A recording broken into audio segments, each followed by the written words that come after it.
Si të largoj mendimet negative? Problemi nuk është se ti ke mendime negative, por problemi është se ti mendon se ato mendime janë mendimet e tua. E ke ngatruar trafikun e mendjes me identitetin tënd. Mendja juaj është si një pasqyrë. Nuk ka pse të mbahet pas asgjëje. Ajo pasqyron atë që ka përpara dhe e lë të shkojë. Por nëse pasqyra është e mbuluar me pluhur, ajo nuk pasqyron asgjë. Nuk pasqyron asnjë gjë të qartë. Ai pluhur është ajo që ne quajmë mendime negative. Dhe në vend që të pastrojmë pasqyrën, ne ulemi dhe analizojmë pluhurin. Më lejoni t'ju pyes, a keni provuar ndonjëherë të ndaloni një lumë me duart tuaja? Mendimet janë të tilla, nëse lufton me to, ato vinë vetëm më shumë dhe me një forcë të paparë. Por nëse thjesht ulesh në breg dhe vëzhgon, lumi rrjedh. E njëjta gjë është e vërtet edhe për mendjen. Pra, pyetja nuk është se si të largohen mendimet negative, por pyetja është pse i keni fuqizuar ato, pse ato zën vend në vetdijen tuaj. Nuk e pse të luftosh errësirën, thjesht disdritën. Ndryshimi i parë dhe më themelor në vetdije fillon me të kuptuarit e një të vërtetet të thjeshtë. Dhe kjo e vërtetë është që ti nuk je mendimet e tua, por shumica prej tyre besojnë se çdo mendim që lind brenda tyre duhet jetë si i vërtet, kuptim plot ose përfaqësues i asaj që janë ata.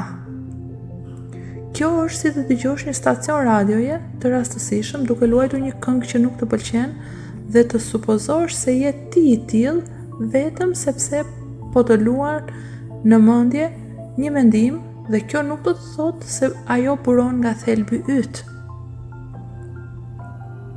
Mendja është një koleksion, jo një krijues. Ajo mbledh përshtypje, informacione, përvoja dhe i pasqyron ato në forma të ndryshme. Këto jehona që janë brenda kokës tonë, ndonjëherë janë të gëzueshme, ndonjëherë janë negative, por nuk janë ti. Ato janë thjesht ajo që ke përthithur. Kur ishe fëmijë, mendja jote ishte e hapur si toka pjellore. Çdo gjë që të shton, çdo emocion përreth teje, çdo përvojë është mbjell në atë tokë. Dhe me kalimin e viteve, ato fara u rritën në mendime. Shumë prej tyre janë bërë automatike, përsëritse dhe jo gjithmonë të këndshme. Por ne kur nuk u ndalëm për të pyetur, a është kjo ajo që dua të rritet brenda meje? Në vend të kësaj ne kërkuam pronësinë. Ne tham, a jam në zemrim? A kam frikë? A jam ankth? Por këto nuk janë pasuritë tuaja. Ato janë kalimtare në qiellin e gjerë të asaj që ti je. Qielli nuk njolloset nga ret. Thjesht i mban ato për një kohë. Vetëm për një kohë. Në të njëjtën mënyrë ti je hapësira në të cilën janë mendimet. Nëse dikush në rrugë përtet diçka të pahishme, mund të acarohesh me të për një moment, por prapë se prapë do ta kuptosh që ky person nuk të njeh. Tani, imagjino si kur i njëjti zë i vrazhd të vinte nga brenda kokës tënde. Pa pritma se dëgjon si kur të jetë e vlefshme, e vërtet, sepse tingëllon si ty. Por nuk është ashtu. Është vetëm një zë, një model, një tingull, një kujtim. E vetmja arsye pse mban pushtet është se ti e beson atë. Ti e fuqizon atë. Ti kur nuk e ke mësuar artin e krijimit të distancës midis vetes dhe aktivitetit të mendjes. Ajo distancë është fillimi i lirisë. Në momentin që mund të dëshmosh mendimet e tua, në vend që të ngatërohesh me to, ato fillojnë ta humbasin kontrollin e tyre. Pra, praktika e parë është kjo. Bëhu dëshmitar i mendimeve të tua, jo gjykatës, jo ndërmjetësues problemesh, vetëm dëshmitar. Vire mendimet që lindin dhe bien si një val në oqean. Nuk ke pse ti ndalosh, nuk ke pse ti etiketosh, vetëm mbaj mend që ti je oqeani, jo vala. Pasi kjo gjë të bëhet realiteti i jetuar, atëherë mendimet negative mund të kalojnë ende nëpër ty, por nuk do të qëndrojnë. Dhe pse nuk do të qëndrojnë? Sepse nuk do të gjejnë askënd aty për t'i strehuar. Do t'i shohësh për atë që janë, do t'i shohësh si disa zhurma boshe në tempullin e heshtjes tënde. Shumica e njerëzve besojnë se për të larguar mendimet negative, duhet t'i luftojnë ato, t'i zëvendësojnë ato me mendime pozitive, por a e ke vënë se sa më shumë përpiqesh ta largosh një mendim, aq më i fort duket se kthehet tek ty? Rezistenca nuk është rruga drejt lirjes, është një formë e robërisë, por çfarëdo që i reziston në të vërtetë po e ushqen me energji, po e mban gjallë duke i kushtuar vëmendjen tënde në formën e një përleshjeje me hijen tënde. Mund ta lodhësh veten pafundësisht, por hija mbetet aty. Zgjidhja nuk është në rezistencë, por është në vëzhgim. Vëzhgim i qetë, i vetëdijshëm dhe jo reaktiv. Kur lind një mendim, veçanërisht një që mbart shqetësim, frikë, zëmërim ose trishtim, shumica e njerëzve reagojnë automatikisht. Ose reagojnë ose zhyten në të, ose përpiqen që ta shtypin ata. Por ka një mënyrë tjetër për ta parë akoma dhe më thjesht. Do të thotë të shikosh, nuk do të thotë që të analizosh. Do të thotë që ti nuk duhet ta etiketosh mendimin si një mendim i keq apo një mendim i mirë. Do të thotë që ta shohësh qartë ashtu siç do të shihje një zog që fluturon nëpër qiell. Nuk përpiqesh që ta kapësh zogun dhe as nuk e qorton që është duke fluturuar. Thjesht e sheh. Dhe në atë shikim të thjesht ka hapësirë, dhe ajo hapësirë është fuqia juaj. Në atë hapësirë mendimet fillojnë të humbasin shpejtësinë e tyre. Kjo hapësirë midis vëzhguesit dhe të vëzhguarit është vendi ku fillon transformimi. Imagjinoni të jeni ulur në një dhomë dhe një fëmijë fillon të ketë një shpërthim. Nëse të zë paniku ose bërtet, kaosi do të përshkallëzohet deri diku. Por nëse qëndroni të palëvizshëm dhe vetëm shikoni, fëmia përfundimisht do të lodhet dhe do të heshtë. Mendimet tuaja nuk janë ndryshe nga kjo situatë. Edhe ato bëjnë krizat forta, shqetësimet forta, duke shpresuar që ti të reagosh.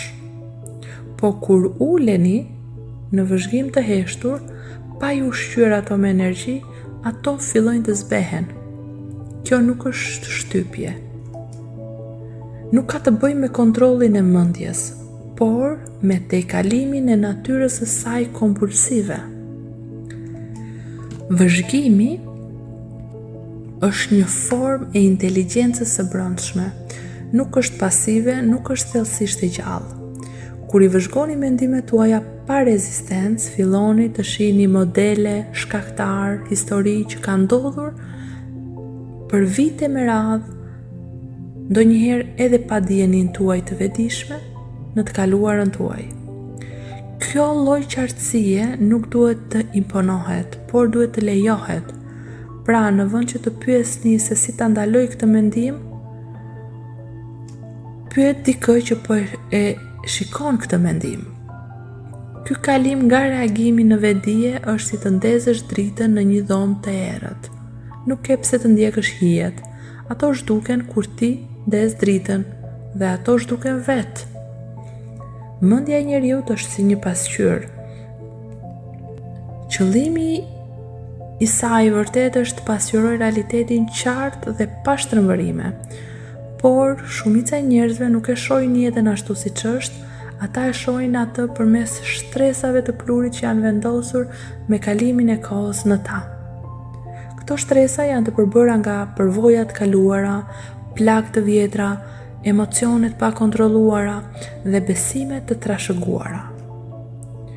Kur pasqyra është e pastër, lind qartësia. Ti ishe gjërat ashtu siç janë, jo ashtu siç i bën të duket nga frika ose nga gjykimet e tua. Por kur pasqyra është e pisët, edhe përvoja më e bukur mund të duket e mërzitshme, kërcënuese ose pa kuptim. Mendimet negative shpesh nuk lindin nga realiteti. Reflektimet e tyre të shtrëmbëruara nga një pasqyrë e brendshme e mjegulluar paraqiten dhe grumbullohen dal nga dal. Një fjalë e ashpër që të është thënë vite më parë, një dështim që dëmtoi imazhin tënd për veten, një tradhti që mbolli farën e mosbesimit tek ty. Pra, këto gjëra nëse lihen të papërpunuara, ato lën njoll. Me kalimin e kohës ndalojmë së vëni në dyshim nëse këto njolla na përkasin neve. Sepse ne e shohim jetën thjesht përmes tyre. Ne ndalojmë së pranuari se ndaj së cilës po reagojmë mund të mos jetë as pak momenti i tanishëm, por një kujtim që luan vazhdimisht. Pra pyetja nuk është si të ndalojmë mendjen, por si të pastrojmë sipërfaqen mbi të cilën reflektohet jeta. Ky proces është ajo që ne e quajmë punë e brendshme. Është arti i pastrimit të pasqyrës butësisht dhe me durim. Ky pastrim nuk ndodh me forcë, nuk mund të pastrosh mendjen me vullnet. Kështu, meditimi, puna me frymarrjen, qëndrimi në heshtje dhe ecja e vetëdijshme bëhen shumë të fuqishme në këtë proces. Jo si aktivitete shpirtërore, por si mjete praktike për të fshirë papastërtinë. Kur uleni në qetësi dhe vëzhgoni pa gjykuar, kur merrni frymë me vetdije dhe ngadalsoni ritmin e trupit, diçka e mrekullueshme fillon të ndodh. Pluhuri fillon të shpërndahet, jo sepse e detyron, por sepse ke ndaluar së shtuari edhe më shumë pluhur. Kur pasqyra bëhet e pastër, jeta bëhet e thjeshtë, jo domosdoshmërisht më e lehtë, por më e qartë. Mendimet negative mund të shfaqen ende, po kur nuk i beson më dhe fillon t'i shohësh ato për atë që janë, gjurmët e vjetra, jo e vërteta e së tashmes, dhe kur ti ndalon së reaguari, ti ndalon së jetuari nga zakonet të pavetdijshme dhe fillon të angazhohesh me vetdije në jetën tënde. Dhe sa më shumë ta pastrosh pasqyrën, aq më shumë gëzim, hir, liri e brendshme fillon të reflektohet tek ty. Jo sepse diçka e re ka hyrë brenda teje, por sepse më në fund po sheh atë që gjithmonë ishte aty e fshehur pas pluhurit. Mendja juaj është një instrument i pabesueshëm. Mund të llogarisë, mund të mbaj mend, mund të imagjinoj, mund të analizoj dhe mund të krijoj, por nuk është projektuar të jetë mjeshtri juaj, u ndërtua për t'ju shërbyer juve. Mendja është si një procesor në një kompjuter. Ai punon me të dhënat që merr, nxjerr lidhje prej tyre dhe prodhon rezultate. Por kompjuteri nuk vendos se çfarë është kuptim plot ose përmbushse në jetë. Në mënyrë të ngjashme, mendja mund të riorganizojë vetëm atë që ka mbledhur, por asnjëherë nuk mund ta prek të vërtetën se kush je ti. Nëse e bën procesorin udhërrëfyesin tënd, ai gjithmonë do të udhëheq në rrath. Ai njeh lëvizjen, por jo drejtimin. Imagjino të përpiqesh të gjesh paqe duke përdorur një mjet i cili është i ngarkuar nga shqetësimi. Kjo është ajo që po bëjnë shumica e njerëzve, duke kërkuar qetësinë e brendshme, duke përdorur një mjet të ndërtuar për aktivitet, pasi mendja është e zhurmshme, sepse është projektuar për të përpunuar kompleksitetin e saj dhe jo për të qëndruar në heshtje, mirë po kur e lejon të udhëheq, nuk të sjell paqe, të çon edhe më thellë në cikle. kjo është arsyeja se përse mendimet përsëriten, përse shqetësimet ripërsëriten, përse të njëjtët shkaktar emocional vazhdojnë të kthehen. Sepse ja ke lënë timonin e jetës tënde një makine që nuk është menduar kurrë të drejtohej, dhe natyrshëm shkon në drejtime që të bën të ndihesh konfuze, e friksuar ose e mbingarkuar. Le të themi se telefoni juaj ka një defekt. Ndoshta fillon të hap aplikacione të çuditshme ose shfaq imazhe që nuk i ke shkruar ti. Nuk do ta besoni që telefoni tashmë është i çakorduar.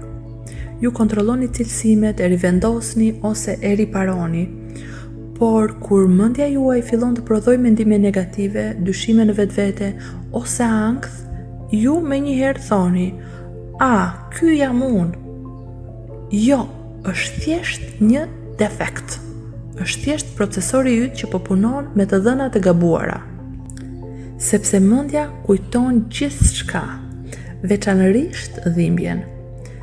Ajo ngjitet pas kujtimeve të bazuara në mbijetesë, sepse është krijuar për t'ju mbrojtur, por ajo që ishte e dobishme për mbijetesë tani mund të jetë duke të helmuar paqen tuaj të brendshme.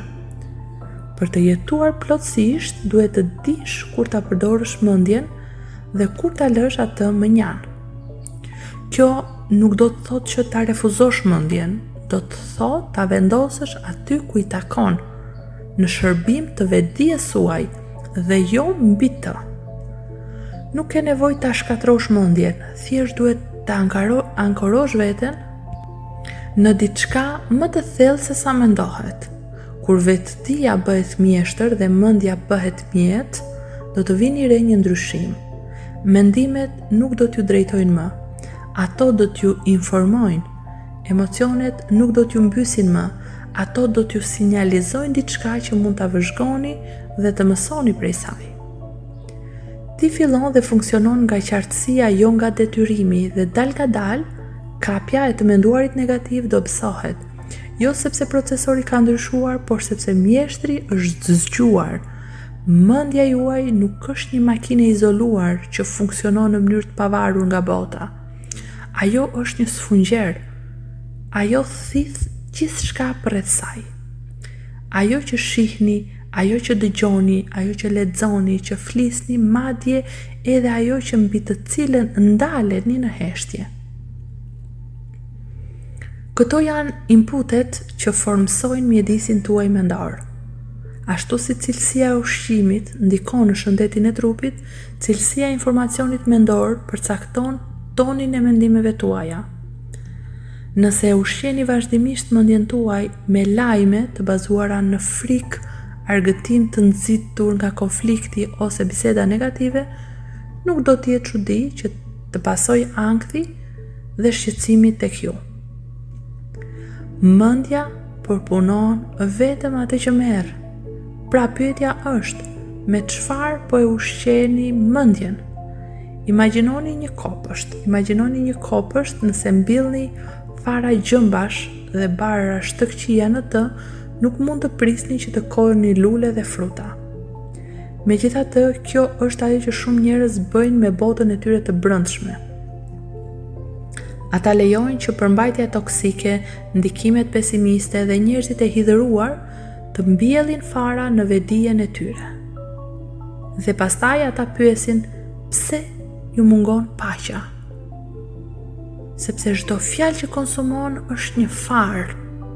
Çdo imazh që shikon është një vibrim, çdo emocion që përjeton po ujit diçka brenda teje. Pa e ditur, ti vazhdimisht po e formson mendjen tënde nga ajo që lejon të hyjë në hapësirën tënde. Nëse doni që mendimet tuaja të ndryshojnë, filloni duke ndryshuar burimin. Kjo nuk do të thotë që duhet të ikësh botës ose të fshihesh nga të vërtetat e pakëndshme. Do të thotë të bëhesh selektiv në lidhje me atë që hyn në mendjen tënde. Zgjidh libra, muzikë, biseda që të motivojnë në vend që të shterojnë energjinë. Rrethoje veten me njerëz që flasin qartë, jo me ankesa. kaloni kohë në natyrë ku ndikimi nuk është zhurma por heshtja, jo mendimi por ekuilibri. Edhe disa minuta frymarrje të vetëdijshme ose heshtje çdo ditë është një pastrim i filtrit përmes të cilit lindin mendimet tuaja. Me informacionin e duhur, mendja fillon të pasqyrojë një realitet të ndryshëm, një realitet që nuk është i zhytur në frikë, por i bazuar në prani. Me kalimin e kohës do të vini re se mendimet negative nuk zhduken me forcë. Ato thjesht janë të pakta në numër nga modelet më të shëndetshme dhe më të qarta. Bota juaj e brendshme bëhet më pak reaktive dhe më e qëndrueshme. Jo sepse je bërë më i fortë, por sepse nuk po e ushqen më atë që të dobëson, njësoj si zjarri që shuhet kur ndalon së shtuari karburant. Shumë vështirësi mendore zhduken kur ndalon së udhënia atyre atë që u nevojitet për të mbijetuar. Mendja nuk është armiku juaj, është një kopësht që pret një kultivim të vetëdijshëm. Dhe sa më me kujdes të zgjidhni mendimet tuaja, aq më natyrshëm mendimet tuaja do fillojnë të përputhen me paqen. Kur lind një shqetësim, qoftë ankth, trishtim, zemërim apo konfuzion, shumica e njerëzve menjëherë kërkojnë zgjidhje. A e fajsojmë situatën, njerëzit të kaluarën apo dhe të ardhmen? Gjithmonë ka diçka që duhet të ndryshojë. Por ky vështrim i vazhdueshëm nga jashtë është ajo që na mban të bllokuar. Turbulenca e vërtet nuk është jashtë, është brenda. Bota jashtme shkakton vetëm atë që ekziston brenda teje. Një fjalë e thënë nga dikush tjetër mund të lëndojë vetëm nëse prek diçka të pazgjidhur brenda teje. Në vend që ta ndjekim ose ta rregullojmë botën, po sikur thjesht të kthehemi dhe të shikojmë brenda vetes. Kthimi drejt vetes nuk është ikje nga realiteti, është akti më i guximshëm që një qenie njerëzore mund të ndërmarrë. Do të thotë të ndalosh reagimin tënd të zakonshëm, të ulesh me mendjen tënde dhe të dëshmosh të vërtetën e papërpunuar dhe të pafiltruar të asaj që jeton brenda teje. Shumica e njerëzve shmangin këtë sepse në fillim është e pakëndshme. Ka plag, kujtime, frikra të pathëna, të varrosura thellë në të, por shmangja e saj nuk e zhduk atë, i jep vetëm fuqi. Sa më gjatë të ikësh nga vetja, aq më zhurmshme bëhet mendja. Po kur kthehesh nga brenda, me hapje dhe qetësi, ndodh diçka jashtëzakonshme. Ajo që përballesh fillon të humbas kontrollin mbi ty. Mendja nuk është projektuar kurrë për të gjetur paqe në botën e jashtme. Edhe nëse kontrollon punën, marrëdhëniet dhe mjedisin përreth, mendja do të gjejë përsëri diçka për t'u shqetësuar. Pse? Sepse shqetësimi nuk shërohet duke rregulluar mobiljet e jetës. Shërohet duke u kthyer te burimi i asaj që je. Ai burim nuk janë mendimet tuaja, nuk është e kaluara juaj, është qetësia që fshihet poshtë gjithë kësaj. Për të aksesuar atë, nuk keni nevojë për besime ose filozofi të veçanta, ke nevojë vetëm për prani. Qoftë 5 minuta qetësi, frymarrje e vetëdijshme apo thjesht shikimi i emocioneve tuaja pa gjykim. Këto janë dyert nga brenda. Kur fillon të kthehesh rregullisht drejt vetes, zhvillon një forcë të brendshme që asnjë situatë e jashtme nuk mund ta trondisë. Ti ndalon së reaguari ndaj jetës dhe fillon të reagosh me vetëdije. E kupton që paqja nuk varej kurrë nga sjellja e botës në një mënyrë të caktuar. Ishte gjithmonë mungesa jote nga vetja që krijonte shqetësimin. Sa më shumë të ankorohesh brenda teje, aq më pak ke nevojë të kontrollosh atë që ndodh përreth teje. Dhe dal nga dal, mendimet negative që dikur dukeshin kaq të tepërta, fillojnë të treten. Jo sepse bota ndryshoi, por sepse ti nuk po kërkon më veten në të. Në botën e sotme, flitet shumë për të qëndruar pozitiv dhe ndërsa qëllimi pasaj është shpesh i mirë, pozitiviteti ndonjëherë mund të bëhet një mask tjetër, një mënyrë për të mbuluar atë që nuk duam të ndjejmë. Njerëzit ngjisin buzëqeshje në fytyrat e tyre mbi dhimbjen e tyre. Përsërisin pohime ndërsa ndihen bosh dhe përpiqen të mendojnë mendime të lumtura ndërsa diçka thellë brenda tyre e ndedh dhëmb. Por kuptojeni këtë. Pozitiviteti është një përpjekje në nivel si përfaqësor. Gëzimi është gjendja juaj natyrale. Nuk ke pse ta detyrosh gëzimin, duhet ta zbulosh. Kur synoj pozitivitetin pa prekur rrënjët e përvojës son, krijojmë konflikt të brendshëm në vend të qartësisë. Gëzimi nuk ka të bëjë me të ndihesh gjithmonë mirë. Bëhet fjalë për të qenë plotësisht i gjallë, aq thellë të ankoruar në qenien tënde, saqë edhe dhimbja edhe pasiguria të kalojnë përmes teje pa lënë plag. Dhe kjo vjen nga prania, jo nga performanca. Një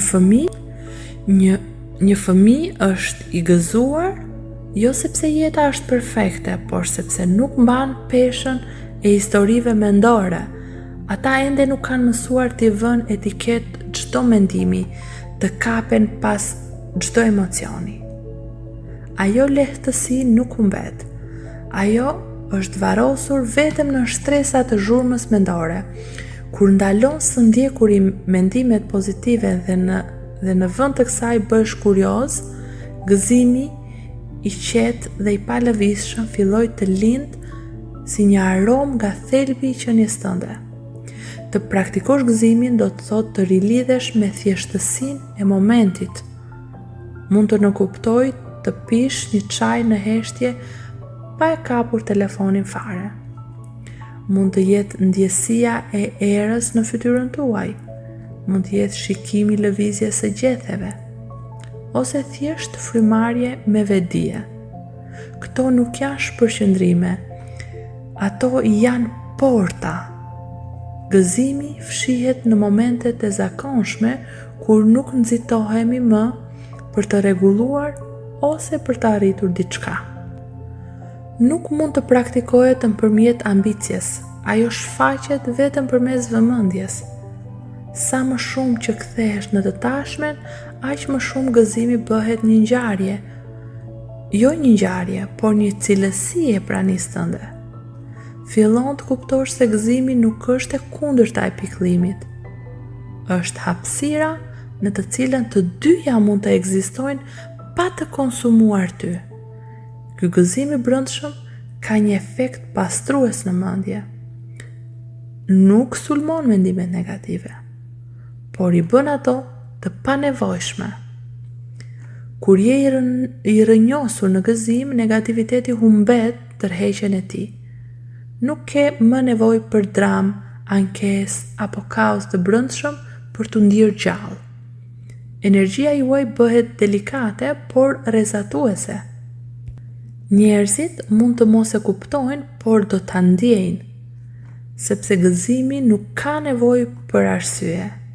Nuk është të presësh që jeta të jetë perfekte, është thjesht shprehja e një qenjeje që është në harmoni me jetën ashtu siç është. Pozitiviteti është një vendim, gëzimi është një gjendje harmonie, dhe kur fillon të jetosh nga ajo hapësirë, paqja nuk është më diçka që kërkon. Ajo bëhet mënyra se si lëvizni ju nëpër botë.